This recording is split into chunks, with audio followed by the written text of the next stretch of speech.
Did y'all see Tyreek Hill shred his knee? If you haven't seen it, do not go look.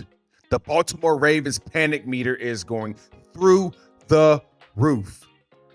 Thursday and Sunday bets that I really love. Dillon Gabriel getting his first ever starts in the UK, in London. Will it be rubbish? Will he take the lift? How's my accent? It's pretty good, right? I had a chance to go to my first ever SEC game, and it was in Athens, Georgia. I can't wait to get into it all. Let's go. Tyreek Hill absolutely shredding his knee is one of the worst injuries I've ever seen. Now, the worst I've ever seen was Johnny Knox for the Bears when I was with the Seahawks. Cam Chancellor and Brandon Browner absolutely folded him like a chair and broke his back. And I still think about that from time to time. It was awful. Now, getting back into Tyreek Hill, this is an uphill battle. You see what I did there? He is turning 32 next March. He's coming off a season in 2024, which was statistically fine, but not what he'd been used to with the 1,700 yards and 13 touchdowns. But they always say once you turn 30, things just change with your body. And we saw that a little bit last year. Nagging injuries, his production just kind of stayed the same. Now, let's get one thing out the way. Tyreek Hill is an absolute maniac of an athlete. I mean, the things that he can do are incredible. So if anyone can come back from this injury, it is definitely going to be Tyreek Hill. Now, what does it look like? I think he has to go out the country and get some of that stem cell stuff that they do. He's going to have to absolutely be on a grind to get back because your body's not going to produce and recover the way it used to when we were all in our 20s, our early 20s, mid 20s, and he has to acknowledge that. What I think about his when I think about his injury, I'm thinking about his mental. Like, what is it going to be like for him mentally as he's maneuvering through these rehabs? The thoughts that are coming in his head of, man, is it worth it? Can I do this?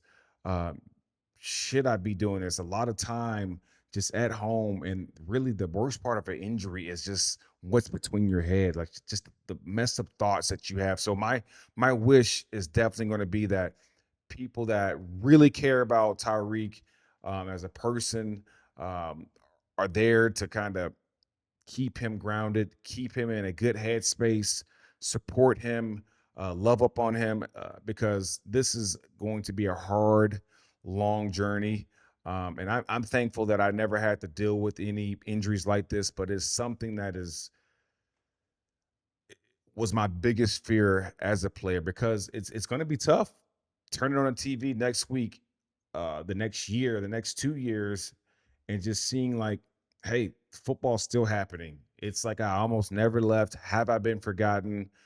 Like what's next for me? So Tyreek Hill is one of the best to ever do it. One of the most explosive guys in the league, and we know that his game was built around the explosiveness and the fast twitch and the acceleration. World class type of speed that he had, and now it's been gone.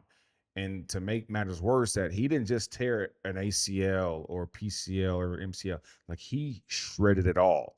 And we've got to think about the nerve damage that's associated with that, and so many more issues. Big Sean and Lil Wayne years ago came out with a song called Beware, and there's a verse that speaks perfectly to what I believe Tyreek is dealing with. And here it is. And just to keep from crying, I laugh. And that's exactly what he did on TV after the injury. Didn't know how to cope with what was happening, I believe, was in shock. And so instead of being pissed off or sad or crying, he laughed.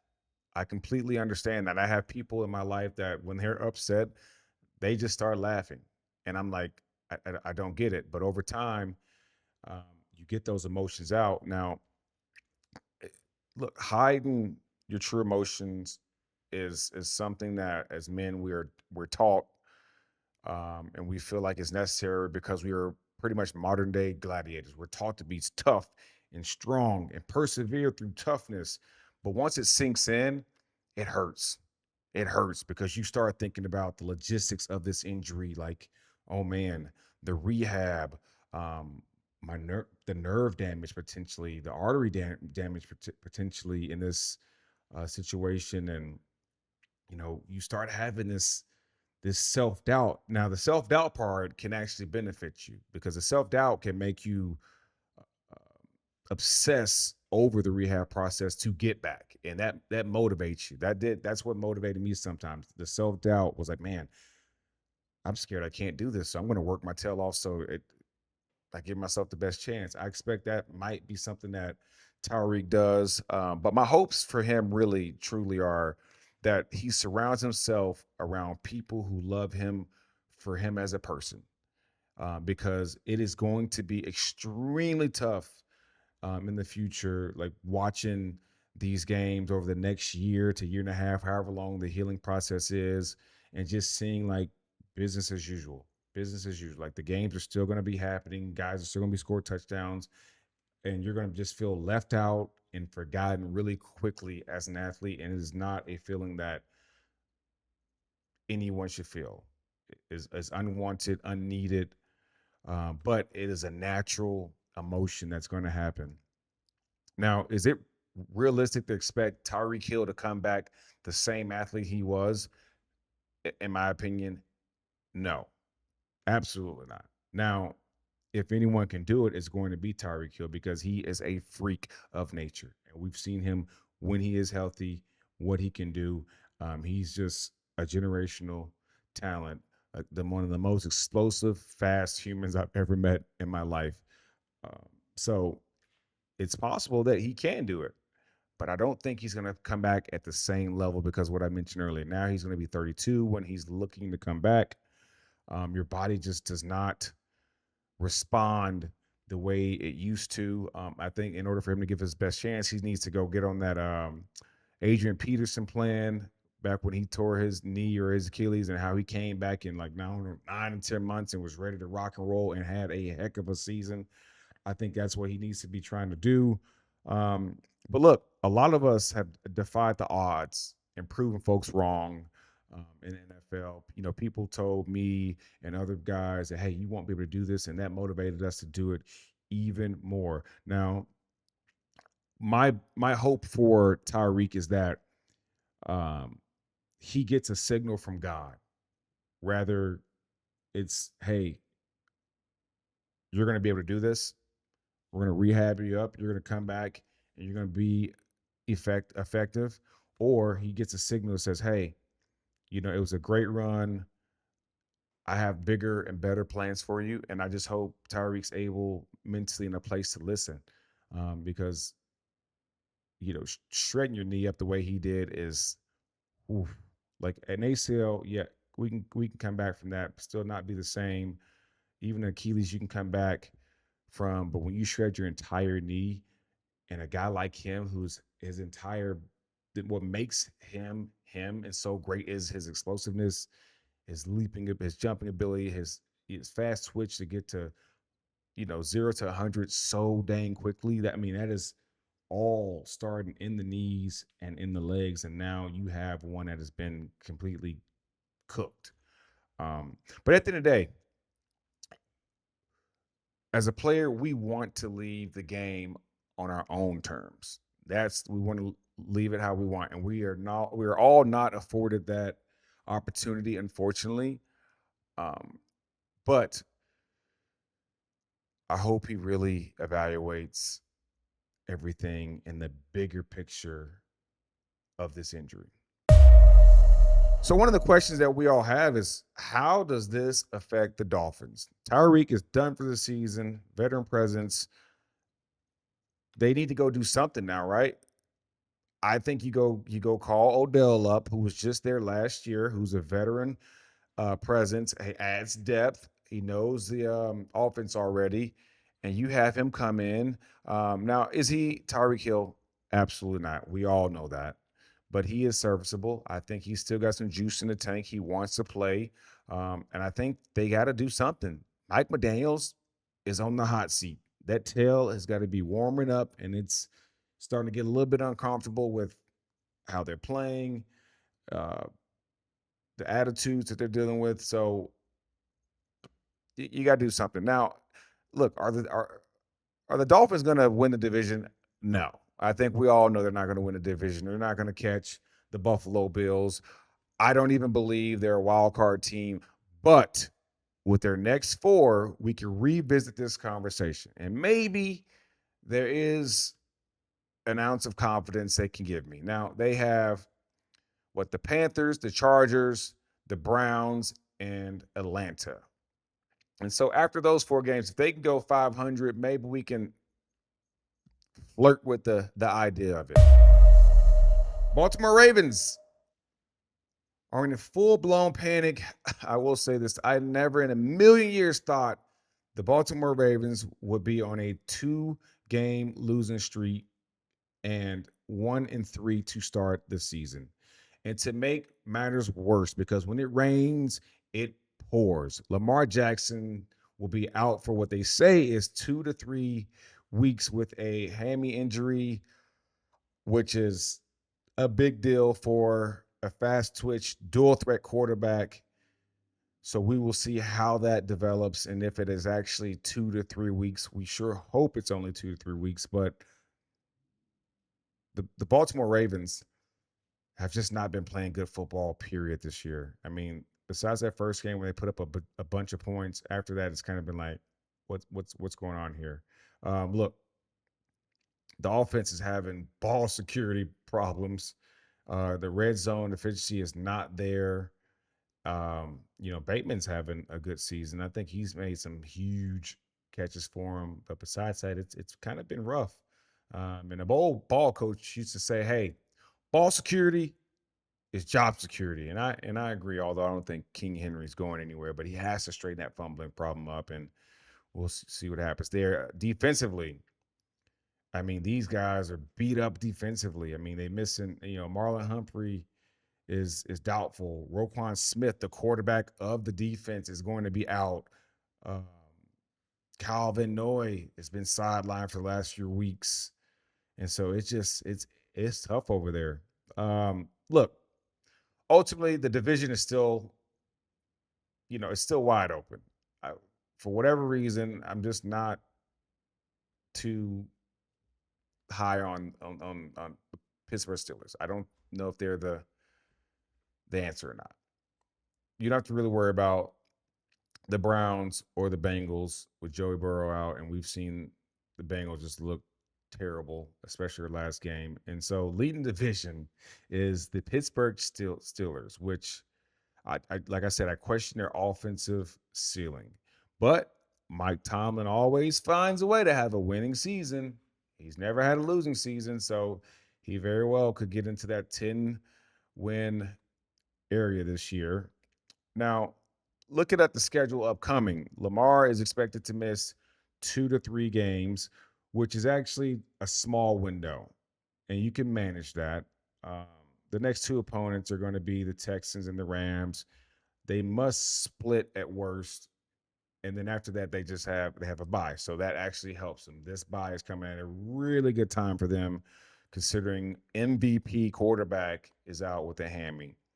Now, we got Cooper Rush starting, and the way I see that playing out is a very conservative game plan for Baltimore, a heavy workload for King Henry, um, as the other team tries to control the clock and limit possessions. Now, my betting angle is going to be Derrick Henry's unders, volume without efficiency, and then I'm going to take Hill's overs. And I think Cooper Rush is going to have to be hitting him on these out the backfields on the screens, and he's a good catcher. So I'm looking at his overs. They're not out just yet, but I'm definitely going to be taking a close look. And with the injuries, I got to be leaning the Texans.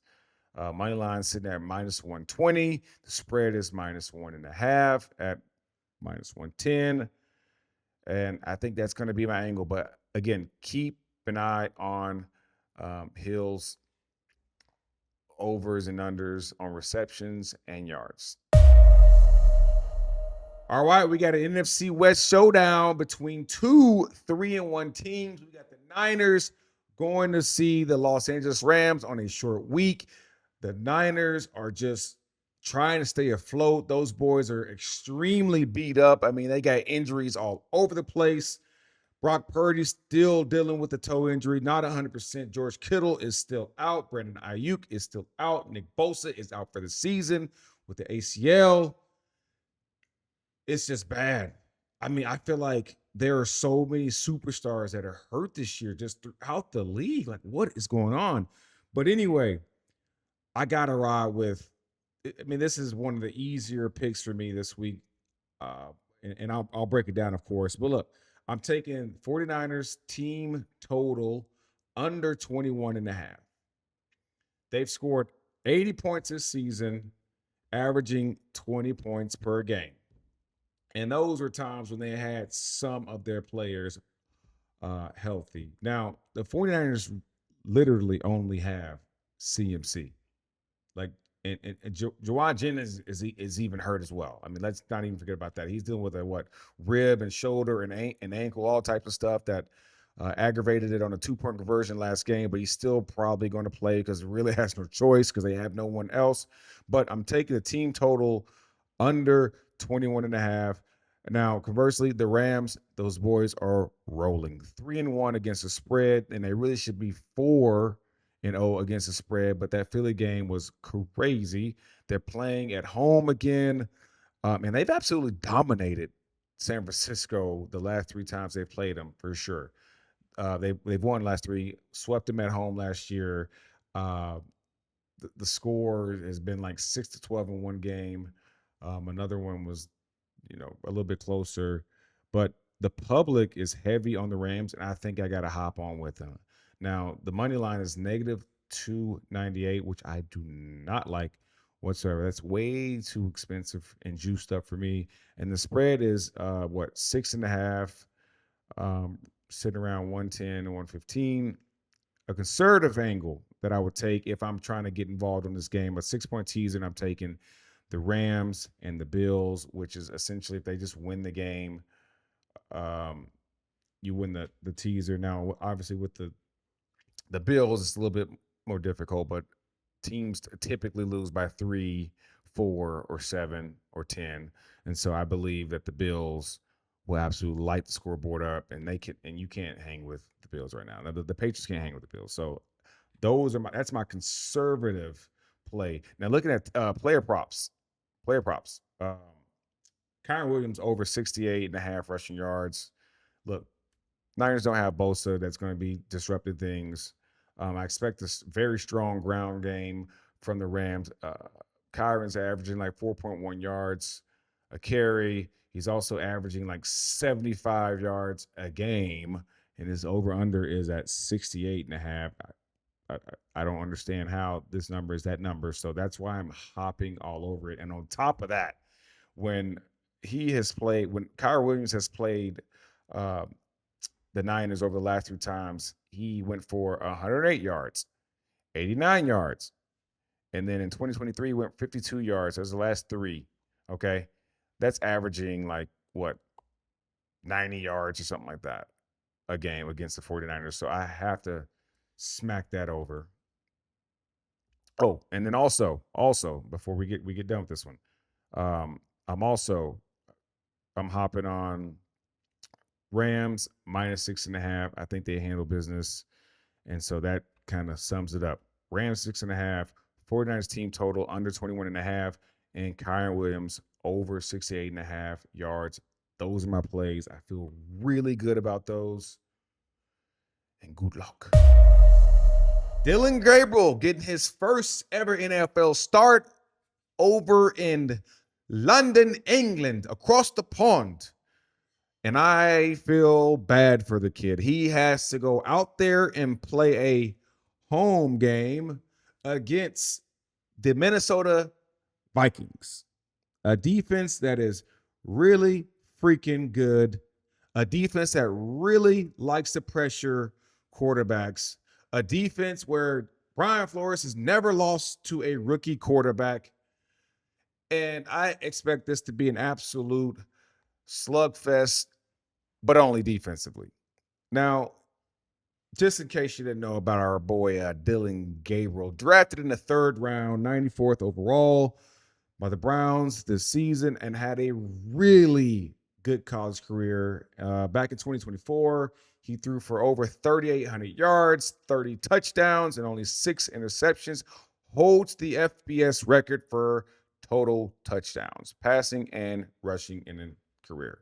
Now, he is somewhat of a whittle guy in regards to playing quarterback, but what to expect on national TV at like 8 in the morning? So it's going to be an early game. He's going to have the nerves, the big stage. I expect them to let him get settled in the game with these quick outlet, quick throws, spot routes, get rid of the ball before the defense can get after you. But if I'm looking at props, I'm going to be looking to take his over in rushing props. They are going to be getting after him, and it's going to force him to take off and run. I think he's going to read defenses a little bit slower because he's a rookie and this is his first ever start. I don't know if I trust the protection of Cleveland. We saw how it went with old Joe Flacco, but this could be a morale boost. You got some fresh blood in there, some fresh legs in there that might wake these guys up. But I'm expecting this game to be a really, really tough game for the Cleveland Browns. But like I said, a defensive battle. So I don't see a lot of points being scored on either side because they both have backup quarterbacks and they both have really good defenses. But ultimately, the plays that I'm liking, that I'm taking a look at, I'm taking Dillon Gabriel's over in interceptions. I mean, a rookie's first start against a disguising Vikings team, that's just turnover written all over it. And Dillon Gabriel threw an interception in preseason already. Now, I'm also looking at, like I said, his rush yards, over 18 and a half-ish.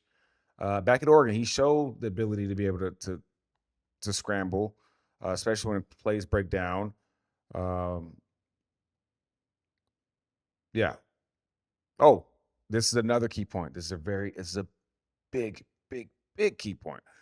Over in London, that grass plays super slick, super slick. So these bigger guys, when Dillon changes directions, are gonna just wipe out and slip. And I remember when we played back in I was with Detroit and we played over in London. I don't think we played at the stadium, but we played in London. And I remember the grass being like that long, super wet, and just like grass was just coming up left and right. And so guys are wiping out, running routes, making tackles, just all over the place. And we really had to focus on tackling that week in practice because we knew that. So I expect that to benefit Dillon Gabriel as far as leaning his over in rushing yards. Now, the team total, under 20 and a half. First time rookie starter, long travel, early kickoff. Like, really no explosiveness on offense for him to like get down with. So I got to take that one. Overall, defensive grind on both sides of the ball. But I do see Minnesota coming out with the win. Can't speak right now. And also them really covering. So Minnesota's a play, and that's going to be another one of my plays of the day. Okay, I am so excited to talk about this last subject before I let y'all get on with y'all's day, but I had the opportunity to go to my first ever SEC game, and as I teased it earlier, it was in Athens, Georgia. It was Georgia Bulldogs and Alabama coming to town, and it was a blast. And I want to give you guys the whole scope of things of how this all came about. So I'm playing golf at my course in Tennessee with a buddy of mine, and I asked my buddy Luke. I said, "Hey, what you got going this weekend?" And he says, "I'm going to the Georgia Bama game." I said, "Oh my gosh, that sounds awesome, and you're gonna have a bundle of fun." And he says, and then I tell him, I say, "Hey, I'd never gone to a SEC game," and he looked at me like I was crazy. I was like, "Bro, like I was either going to see Notre Dame or I was playing. I played for 12 years, buddy." And he's like, "Oh yeah, but hey, you're coming on the bus with me. We're going out. We're going to leave Friday night. Show up in Athens."